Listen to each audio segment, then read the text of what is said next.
AAA estimates nearly 51 million Americans travel more than 50 miles over the July 4th holiday weekend. Tens of millions of those on the nation's roads. And with summer travel in full swing, the Biden administration is highlighting ways you can save money behind the wheel. That's a lot of people there. Alex Presha caught up with Biden Secretary of Energy Jennifer Granholm. Good afternoon to you, Alex.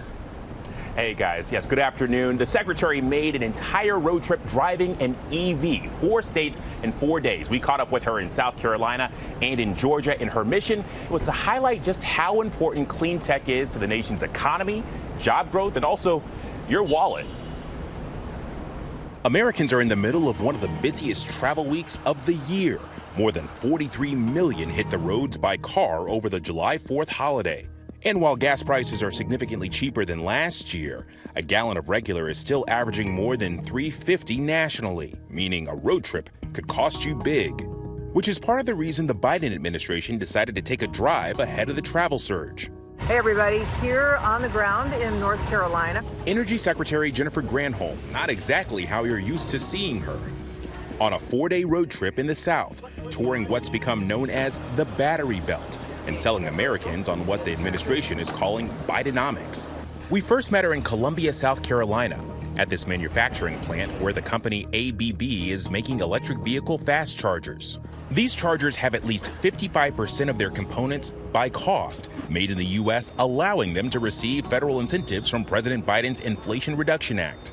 Secretary Granholm used similar chargers to make this road trip happen. Okay, plug in right there. Plug in. The trip is like a proof of concept. You can get around here in an electric vehicle, but it can be a challenge. In fact, this is what the president is trying to solve for, whether it's on a transportation corridor where you may be traveling along a freeway and afraid that you're not going to find a charging station. He wants them every 50 miles, no more than 1 mile off the freeway. How long before you think that infrastructure is really built up? Within the next 18 to 24 months. It's an ambitious timeline, but if successful, many of those stations would be coming online before the 2024 election. The politics of this trip are impossible to ignore.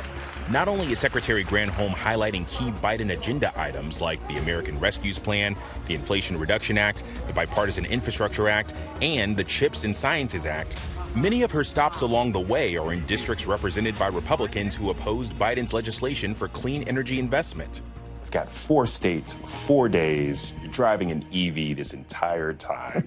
I mean, this is a really big show. It's a really big opportunity for the South. Are you confident that a state like a South Carolina or even a Florida would make use of these funds, these federal funds? Well, I mean, fortunately, these federal funds are to be used by the private sector, so they claim the tax credits, right? The state's not going to come by and individually cut these tax credits that are federal tax credits. However, I will say this, often people don't believe, for example, in climate change. But even if you don't believe in climate change, you do believe in job creation.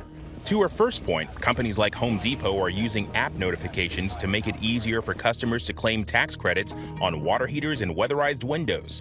Added up, the savings can be huge. And clean tech is creating jobs. There are more than a dozen companies making billions in clean tech investments in Georgia alone. But even with these incentives, it can be hard to undo the private sector's dependence on China.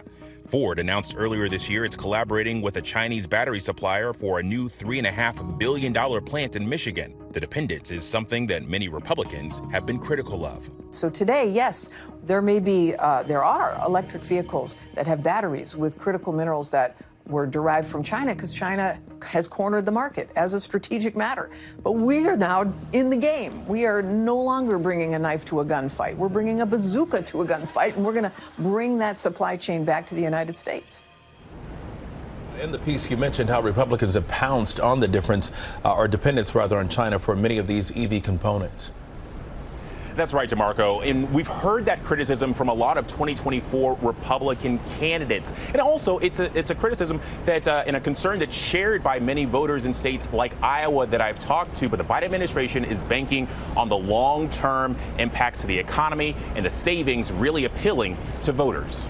And let's talk about candidates, because Secretary Granholm was a former governor. Did you get any sense of kind of what she sees as her political future? Yeah, Eva, that's really interesting because, as you mentioned, she is the former governor of Michigan, and she really excels at those retail politics. I saw that firsthand as she was working these rooms here. But right now, members of the Biden administration are focused on one thing and one thing only, and that's keeping the president front and center for 2024. So I guess the long-winded answer is we'll see. All right, you're going to stay on top of it, rather. All right, Alex, thank you very much. We appreciate it.